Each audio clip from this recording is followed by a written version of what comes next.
کہ ایک عاشق اگر اپنے محبوب سے محبت کرتا ہے تو اس کے گلی کے ذرے بھی اس کو خوبصورت دکھائی دیتے ہیں. بولو سبحان اللہ. جس کے صدقے میں کائنات بنی, جس کے صدقے میں دونوں عالم نے زندگی پائی, جس کے صدقے میں چاند, سورج, دریا, پہاڑ, خشک و تر, شجر و حجر, انسان, جن, فرشتے, حیوانات, نباتات, جمادات, گویا کہ کل کائنات جس کے صدقے میں بنی, پھر اس کے عاشقوں کا عالم کیا ہوگا, انداز کیا ہوگا.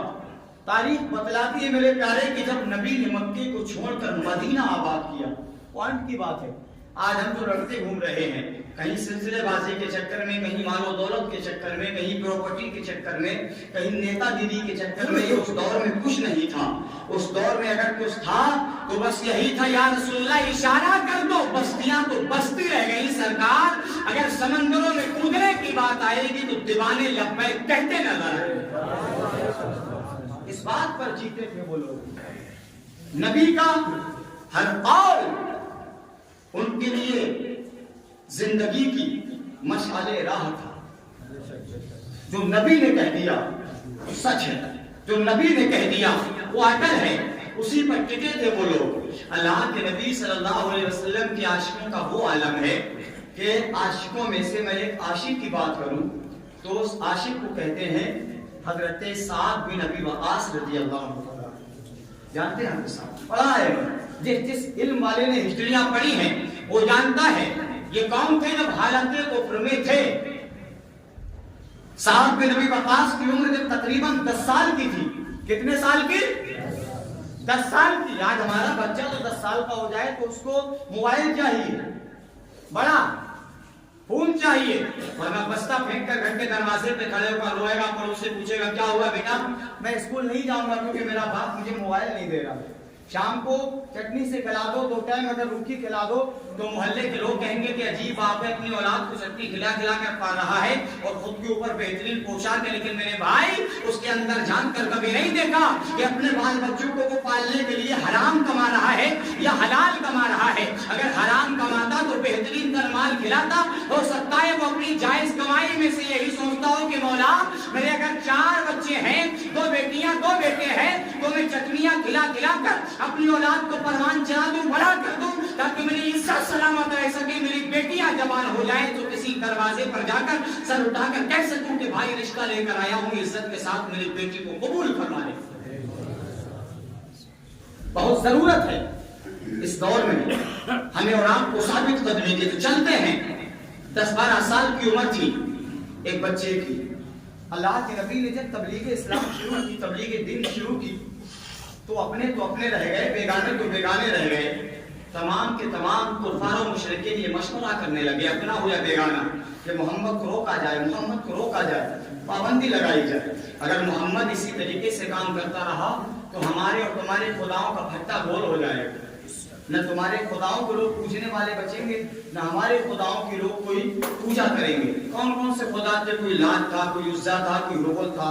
الگ الگ طریقے سے ان لوگوں نے خدا ایجاد کر رکھے تھے. کوئی چاند کو پوجتا تھا, کوئی سورج کو پوجتا تھا, کوئی دریا کو پوجتا تھا, کوئی پیڑ کی پوجا کرتا تھا, کوئی ستاروں کو خدا مانتا تھا.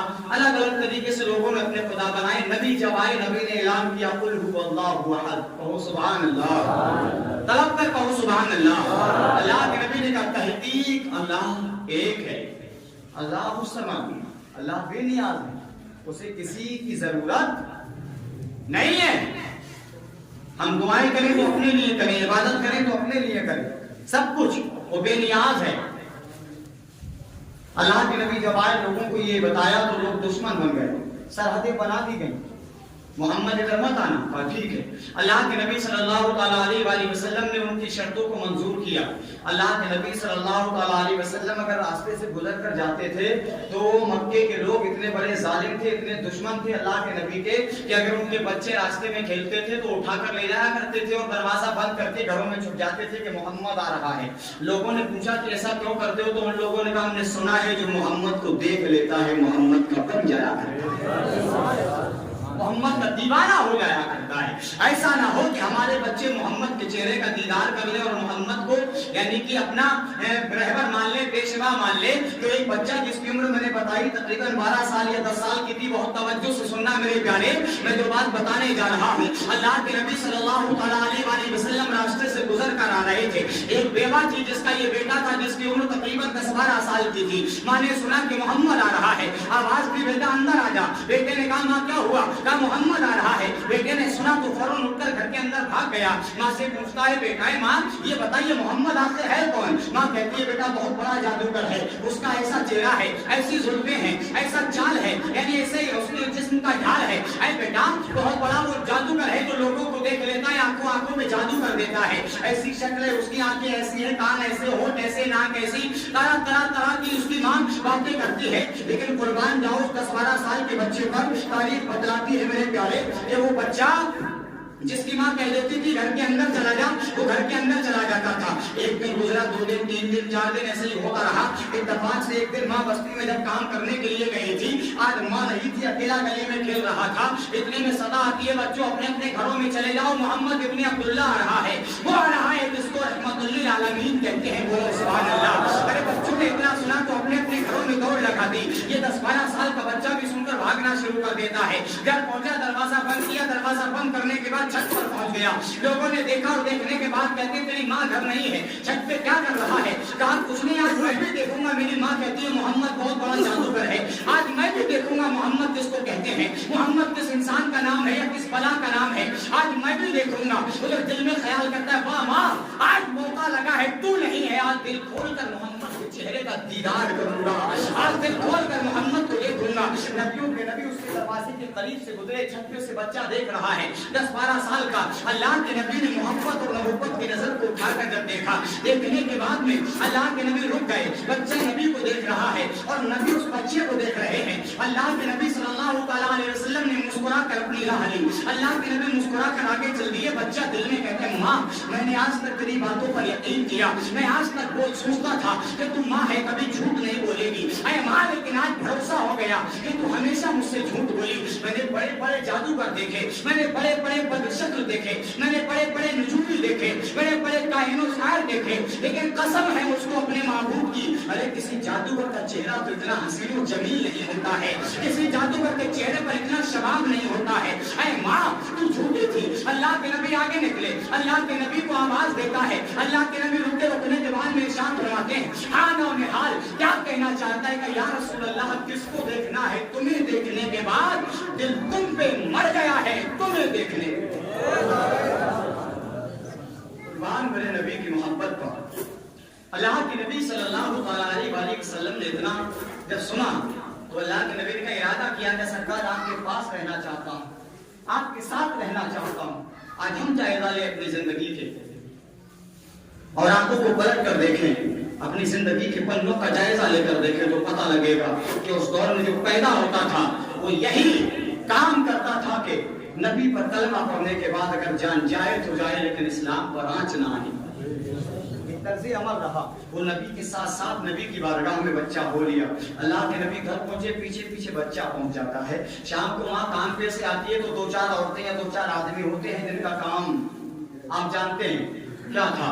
اس دور میں 2-4 عورتیں یا 2-4 آدمی تھے ایسے جو ادھر کی ادھر کی ادھر کرتے تھے، انتظار کر رہے تھے بے چینی سے کہ کب اس کی ماں آئے گی، کب اس کی ماں آئے گی، کب اس کی ماں آئے گی۔ وہ آ گئی، وہ عورتیں اور وہ آدمی یعنی کہ دوڑ کر اس کے گھر پہنچے، کہا غضب ہو گیا، کہا تیرا بیٹا محمد کے ساتھ چلا گیا۔ والدہ نے اتنا سنا تو بشیق عالم طارق ہوتا ہے، بڑی مشکل سے خود کو سنبھالتی ہے، سنبھالنے کے بعد میں انہیں آدمیوں میں سے ایک آدمی سے کہتی ہے کہ جاؤ نبی کی بارگاہ میں اور میرے بیٹے سے کہنا کہ ماں نے یاد کیا ہے۔ وہ گیا اور جا کر کہتا ہے یا رسول اللہ صلی اللہ علیہ وسلم اس بچے کی ماں نے اس کو بلایا ہے۔ اللہ کے نبی نے کہا بیٹھا ہے لے جاؤ، بچے کے قریب آئے، کہا چل تیری ماں نے یاد کیا، کہا میں نہیں چاہوں گا۔ وہ چلا جاتا ہے، آدمی دوبارہ خبر بھیجواتی ہے ماں کی جا کہہ دینا اگر نہیں آئے گا تو تیری ماں نہ کھائے گی نہ پیے گی اور اپنی زندگی کو یعنی کہ بربادی کی طرف لے جائے گی اور اپنا سر دیوار سے مار مار کر پھوڑ لے گی۔ بچے نے کہا ماں اب تو چاہے زندہ رہے یا مرے، ارے نبی کی محبت تمام محبتوں پر یعنی کہ بھاری ہے، اے ماں میں تجھے چھوڑ سکتا ہوں لیکن اب محمد کا دربار نہیں چھوڑ سکتا، اب محمد کا دربار نہیں چھوڑ سکتا۔ والدہ نے جب اتنا سنا، والدہ سمجھ گئی کہ میرا بیٹا پلٹ کر نہیں آئے گا، یہ بچہ میرے پیارے نبی کی بارگاہ میں قربان چڑھتا رہا۔ اللہ کے نبی نے قرآن و حدیث صحابہ کرام سے اس کو پڑھوائی، پڑھوانے کے بعد میں اس کو تمام تر یعنی جنگ کے جوہر سکھائے، اللہ کے نبی نے تیر چلانا سکھایا، یعنی تلوار چلانا سکھائی، نیزہ بھالا، تب سب کچھ بتایا۔ یہ پروان چل کر جب ایک اڑیت پہلوان نوجوان بن جاتا ہے، تاریخ بتلاتی ہے جب ایک جنگ میں باری آئی، اللہ کے نبی صلی اللہ علیہ وسلم 50 کافروں میں گھرے تھے۔ بہت توجہ رکھنا اس واقعے پر، یہاں سے 50 کفاروں میں اللہ کے نبی گھرے ہیں، اللہ کے نبی صلی اللہ علیہ وسلم کے ہاتھ میں تلوار ہے۔ اللہ کے نبی کو جب 50 ظالموں میں گھرا دیکھا تو ادھر سے تیر برساتے ہوئے نبی کی بارگاہ میں آ رہے ہیں، تیر پر تیر چھوڑتے اللہ کے نبی کی طرف بڑھتے بڑھتے چلے آ رہے ہیں۔ اس بچے نے دیکھا کہ جو نبی کی بارگاہ میں پڑا تھا آج ایک اڑیل پہلوان ہے، اللہ کے نبی کے آگے ڈھال بن کر کھڑے ہونے سے پہلے سوچتا ہے یا رسول اللہ اگر آپ کی اجازت ہو تو آگے آ جاؤں۔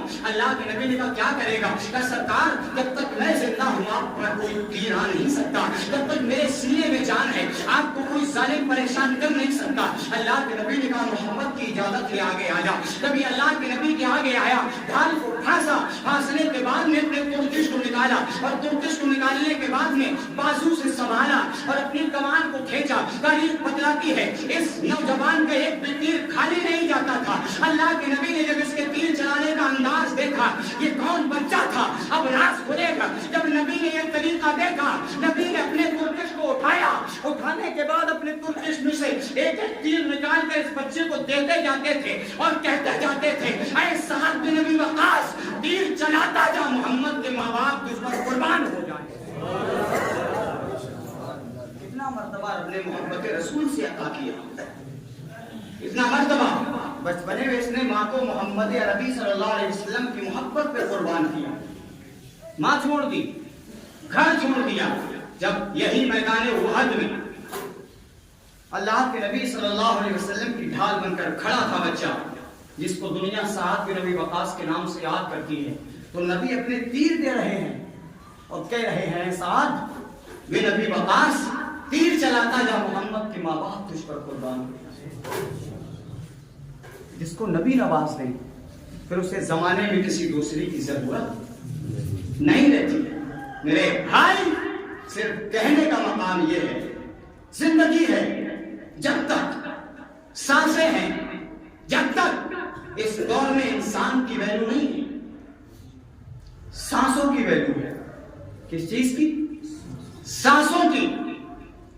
سانس اگر جسم کے اندر ہے پانی میں ڈوب کر دیکھو نیچے رہو گے، اور سانس اگر نکل جائے تو پانی بھی اوپر پھینک دیا کرتا ہے۔ قیمت انسان کی نہیں، قیمت سانسوں کی ہے۔ ہر سانس کو اگر چھوڑو یا اندر لو تو ایک طریقہ بنا لو کہ اندر اگر سانس جائے تو سانس سے اللہ کی وحدانیت کا ثبوت آتا ہو، اور سانس اگر باہر آئے تو نبی کے عشق کی خوشبو آتی ہو، تب زندگی کا مزہ ہے۔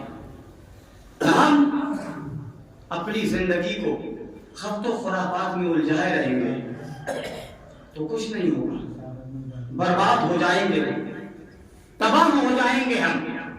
ہماری قوم کے نوجوانوں کو ضرورت ہے اس دور میں کہ جائزہ لیں ہم اور آپ اپنی زندگی کا کہ آج دین کہاں ہے اور کل کہاں تھا، آج ہم کہاں ہیں اور کل کہاں تھے۔ یہ 4 دن کی چاندنی ہے، ختم ہو جائے گی۔ اندھیرے میں سونا ہے، اندھیرے میں رہنا ہے، تو یہاں رہ کر ایسے دیے جلاؤ جو اس اندھیری کوٹری میں ایمان کی روشنی دے سکے، ہمیں جنت کا راستہ دکھا سکے۔ ہمیں اور آپ کو وہ دیے جلانا ہے، ہمیں اور آپ کو اس روشنی کی طرف زندگی لے جانا ہے۔ وہ روشنی کیسے ملے گی؟ جب ہم خرافاتوں سے دور ہوں گے، اللہ رب العزت کی عبادت کے قریب رہیں گے، تمام اللہ کے نبیوں پر ایمان رکھیں گے، تمام ولیوں سے محبت کریں گے، جس ولی کی تاریخ آئے گی اس ولی کی فاتحہ کریں گے، اہل بیت کی محبت میں ڈوب کر زندگی کاٹیں گے۔ یہ سمجھ لیجئے گا تب ہم اور آپ کامیاب ہیں۔ اللہ کی بارگاہ میں دعا ہے کہ اللہ تعالی ہم تمام کو تمام ولیوں سے محبتیں کرنے کی توفیق عطا فرمائے۔